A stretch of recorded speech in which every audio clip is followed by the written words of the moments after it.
What's going on, guys? Figured I'd make another GOAT format video for my viewers since a lot of people seem to like those. Um, my last video in particular is pretty popular. So today I want to just talk about sort of the best GOAT format monsters no one's playing. In other words, these are underplayed monsters, right? They're not necessarily the straight up most powerful monsters in the format, but they're getting less play than they deserve. And if you doubt my ability to figure out, what cards are underplayed, I'd like to briefly, present you with the example of Blade Knight. So about a year ago, I wrote about how, Blade Knight had a lot of potential in GOAT format, particularly as like a light warrior, with some good effects. So I basically said, Blade Knight's a light, Donzalug's a dark. I think there's some sort of potential here. And, this is what people had to say. People said, oh, this guy Alan, he's an idiot. Blade Knight's horrible. Why would anyone want to play that? And, fast forward to a year later, Blade Knight, went on to become, probably the most, format defining, like, aggro option in the format, right? I mean, a lot of aggro decks these days, play 3 Blade Knights. Some other decks will, like, maybe side one, because the card has a lot of utility. So, I'm not saying that these monsters that I'm going to point out here, I'm not saying they're as good as Blade Knight necessarily, but, I have tested these cards, and I can tell you that they are pretty good. So, again, honorable mention to Dark Mimic level 3 here.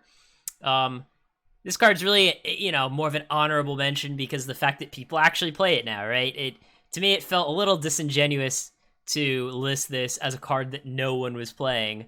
But prior to the video that I made a few weeks ago, no one was playing it.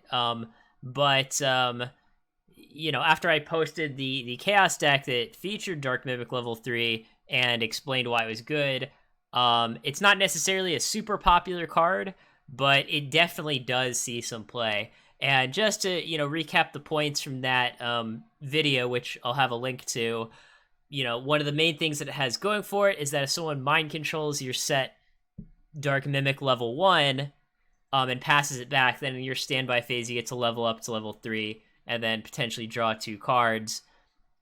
And you can kind of do the same thing with Mystic Tomato, right? They attack into your tomato, you search level 1, the level 1 becomes level 3, and then you can draw 2 cards that way.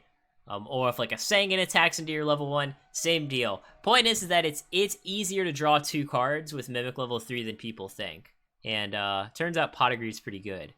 But let's get on to some actual underplayed cards that are flying under the radar. This one actually got second in a tournament recently. I was gonna make this video before then, but it's good that someone, in addition to myself, has figured out how good this card is. Obviously, here when we're talking about like what deck should play Metaza the Zapper, clearly aggro decks, right? This is a very strong aggro card, much better than people realize. Obviously, if you just summon it into an empty field, it can attack for 26 directly, which, like, hitting for 26 with, a non-tribute monster, you don't really see that too much in GOAT format. But kind of what makes this card better than people realize is you gotta look at, the type, the levels, the stats. This card's a dark, which means we can play it in Chaos decks. It's warrior, so it's searchable by reinforced from the army. And it's got 1300 attack, which means you can search it with Mystic Tomato as well. And, because it's a level 3 1300 attack, it attacks under things like Gravity Bind and Messenger Piece.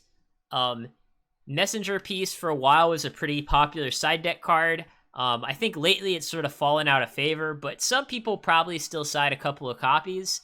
So, the fact that you can, search a card that attacks for 2600 directly, while a Messenger Piece is in play is pretty strong.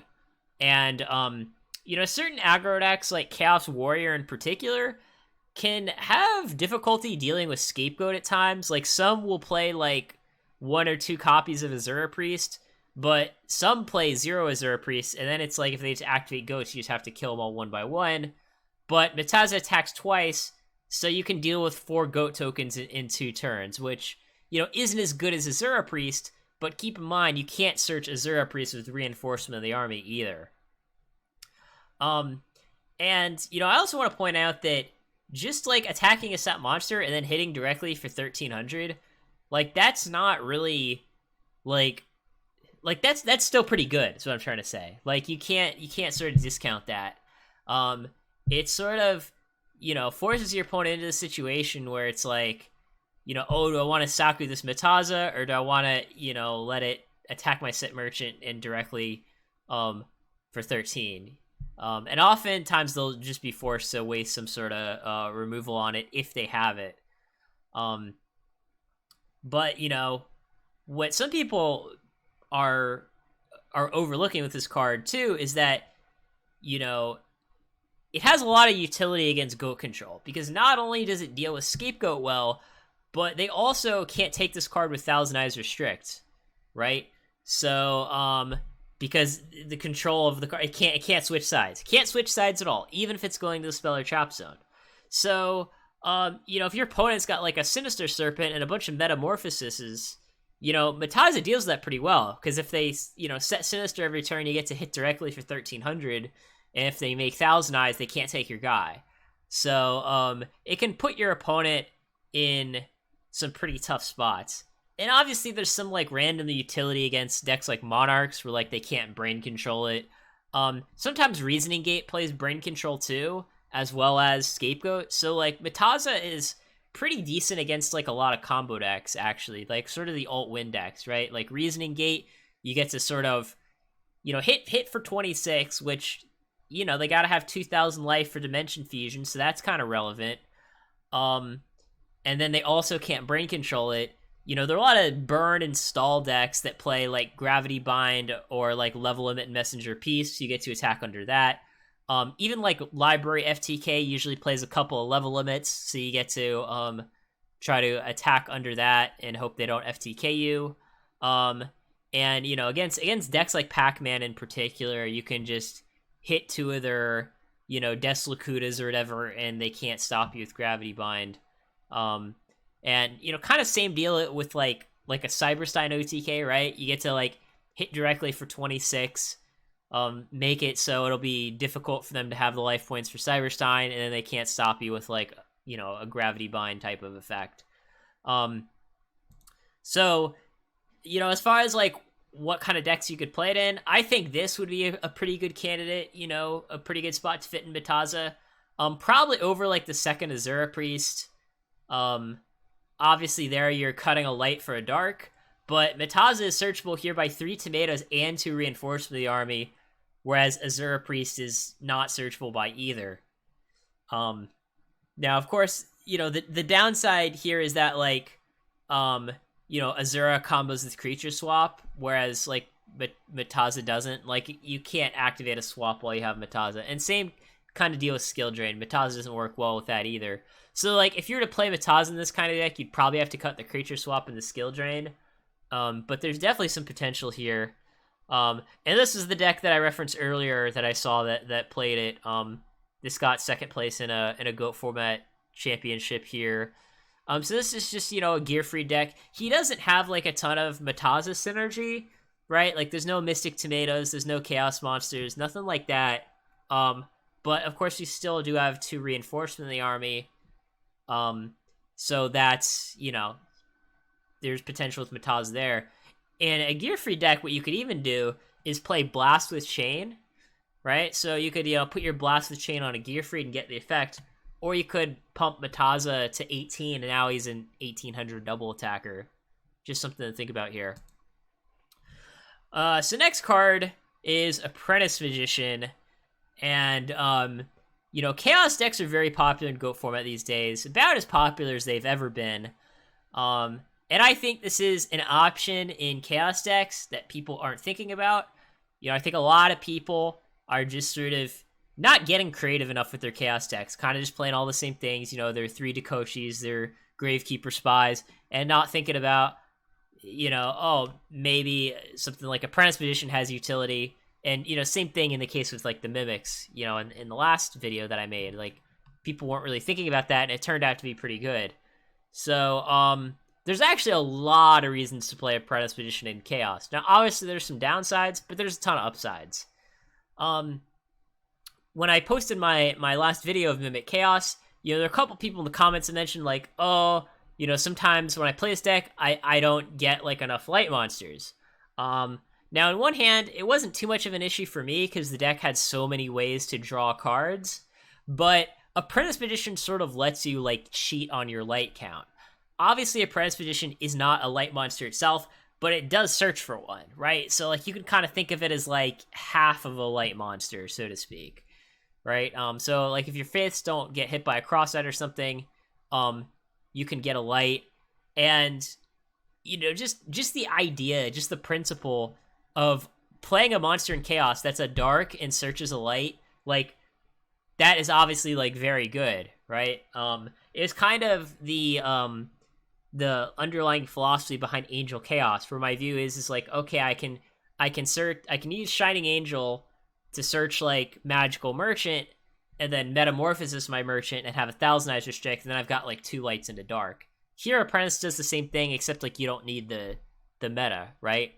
But it does serve a similar function to, like, Shining Angel and Mystic Tomato, in that you can summon it, crash it into your opponent's monster, search a Magician of Faith, and then, Metamorphosis your Magician of Faith, and then now you've got, like, a light in the dark in your grave. Obviously, like, Old Vindictive Magician, generally you'd want to play one of those with your Apprentice, so that way you have things to search other than, just Magician of Faith. One option is either main or side. I'd probably say side, but you could do, like, the Sacred Phoenix Hand of Nephtes combo there, and, with something like Scapegoat, you could, get Hand with Apprentice, and then, whatever, tribute a goat and get Phoenix. In the current meta, I don't like Sacred Phoenix too much, because, like, most of the popular decks have too many ways to deal with it, but, like, you definitely could side the package for the decks in the format that, like, don't have a lot of ways to deal with it. In particular, there's some aggro decks that can have difficulty getting a Phoenix off the field, because they play a lot of, like, 2,000 attack monsters and, like, Sakuretsu armors. Apprentice Magician also has, like, sort of a few situational things that you can do with it. Like, obviously that's synergy with Breaker, right? You can summon Breaker, kill a spell or chop, summon Apprentice, add a counter, kill another spell or chop. Sometimes you'll have the ability to, like, snatch steal your opponent's Breaker, summon your Apprentice, and then pop something.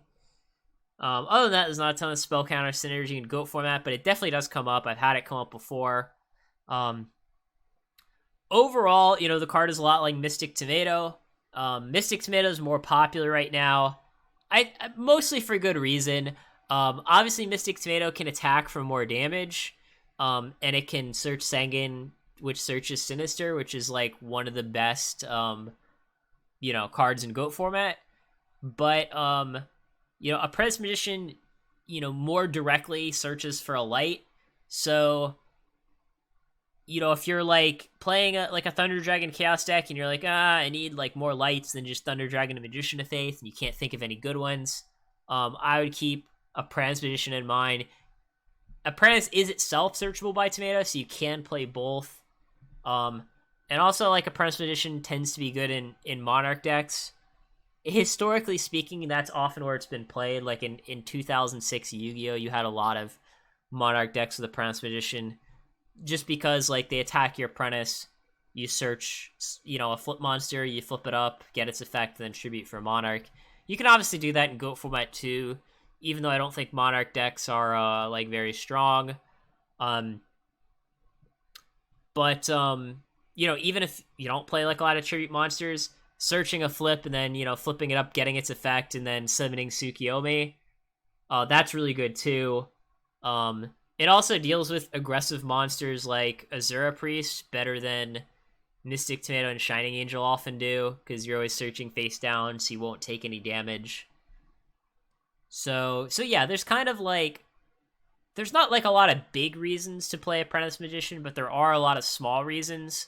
Um, so I think it's worth trying out. Um, this would be like one way that you could use it, right? So here I have the Mimic Chaos deck from my last video, but I've cut a Dekochi and just added a 41st card to play Apprentice and Old Vindictive. So, you know, here we have Tomato, which can search Apprentice. Apprentice can search Faith and Old Vindictive. And now we've like kind of shored up the light count a little bit. So if you're one of those people where you're like, I like this deck, but I wish I had lights more often, I would try out this version. It's a little more toolboxy, and, you know, arguably a little lower variance. So, last but not least, we've got Iron Blacksmith Kotetsu. And, you know, while I have seen Mimic level 3 being played on occasion, I have seen Metaza being played on occasion. It's not unheard of to see an Apprentice Magician, you know, every maybe 1 in 1,000 matches. But I really don't see anyone playing Iron Blacksmith Kotetsu in GOAT format. And I think it's pretty underrated in just sort of like your standard classic GOAT control deck with, you know, your double Air Knight, double like Abyss Soldier. And the reason for that is, well, it searches Snatch Steal. That's, you know, quite a good target. Snatch Steal's a +1. So Kotetsu's pretty good there. But it also searches like Premature Burial, which can be one of the stronger power cards in GOAT format, especially if your deck is built around it. So, you know, if you're sort of going for, you know, the late game Abyss Soldier combos with Sinister Serpent, you know, Premature Burial is often one of the, probably the best card to pair with Abyss Soldier and Sinister. And obviously here it searches that out. You know, if you're playing double Air Knight, Premature can obviously bring that back, which is very strong. You know, in GOAT Control, you're playing Blackluster Soldier, and, you know, if your Soldier gets killed and then later you draw an Apprentice, you obviously are really going to want to search that Premature Burial. You could also potentially play like Exiled Force in your GOAT Control deck. I have seen that before. And then that's like sort of gives you some more synergy because you can Premature your Exiled Force. But of course, if you're playing Iron Blacksmith Kotetsu, you need more targets than just Snatch Steal and Premature Burial. I think in the current meta, I think United We Stand is sort of the clear best third option. And the reason why is, you know, you're probably going to be playing this in GOAT Control to begin with. United We Stand has good synergy with Scapegoat, because if you have 5 monsters in play, that's plus 4,000 attack. So, you know, you can use it to help set up game shots, and it can be very scary if your opponent, you know, if you search United We Stand, they kind of have to be like, well, shit, you know, I better make sure I don't randomly take like 5,000 damage out of nowhere.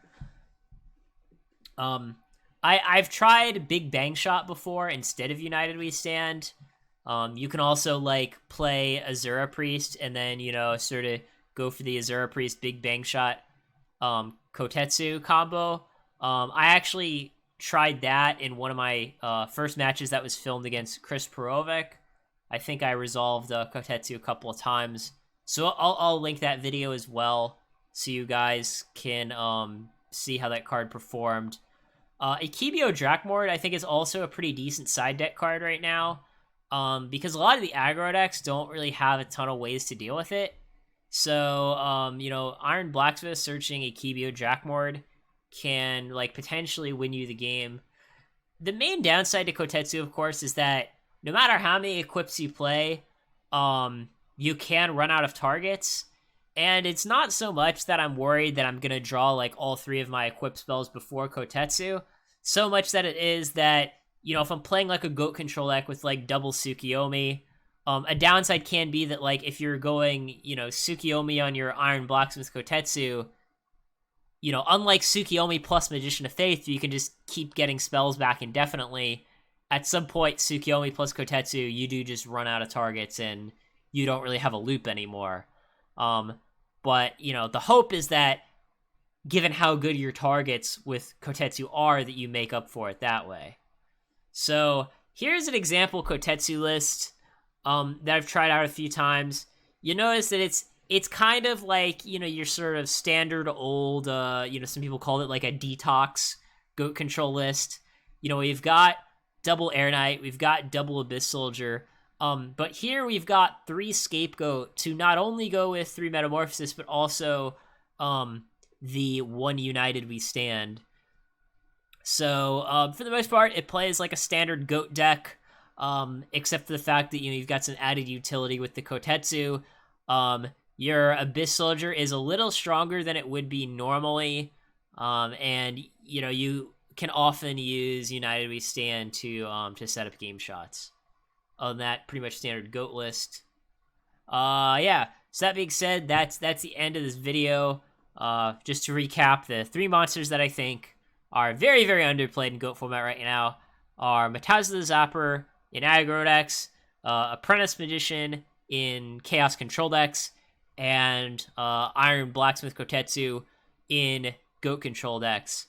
So let me know if you guys have tried out any of these cards, and if you have, you know, feel free to post what your results have been so other people can learn.